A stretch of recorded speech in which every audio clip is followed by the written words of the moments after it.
Salam alaikum. Alors, que dit l'islam? Donc, je vous dirai un hadith très important, mais regardez la vidéo jusqu'au bout, Inch'Allah. Bismillah ar-Rahman ar-Rahim.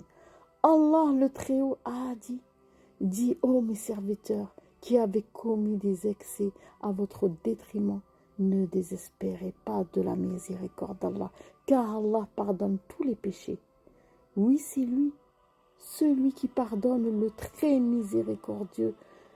Sourate 30, verset 53. Et il a dit, serions-nous sanctionnés à un autre que le mécréant dans la sourate 34 et verset 17. Et il a dit, il nous a été révélé que le châtiment est pour celui qui refuse d'avoir la foi et qui s'en détourne.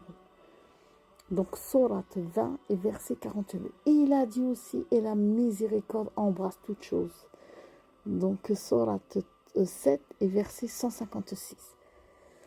Le messager d'Allah a dit, quiconque atteste qu'il n'y a pas d'autre divinité digne d'adoration qu'Allah, le seul sans associé, et que Mohammed est son serviteur et son messager, que Jésus est le serviteur d'Allah et son messager, sa parole qui envoya à Marie est un souffle de vie venant de lui, que le paradis est vrai et que l'enfer est vrai. Alors Allah Azza wa Jal le fera entrer au paradis, même après avoir subi le châtiment de l'enfer, quelle que soit son œuvre, ayant reçu le consensus.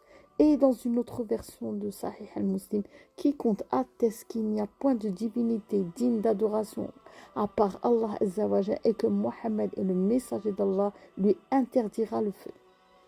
Et le prophète sallallahu alayhi wa sallam a dit, Allah qu'il soit honoré et glorifié a dit, quiconque viendra avec le bien aura 10 fois autant ou plus, et quiconque viendra avec le mal, la sanction d'une mauvaise action est une mauvaise action identique, à moins que je lui pardonne. Et quiconque se rapproche de moi d'un empas, je me rapprocherai de lui d'une coudée.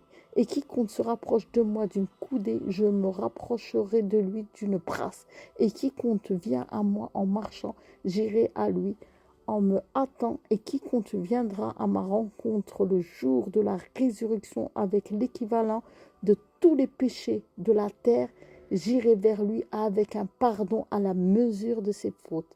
Rapporté par Sahih al-Muslim. Donc j'espère que vous avez bien compris ce hadith et qu'il a été profitable. Et je vous dis à très bientôt, Inch'Allah. Salam alaikum.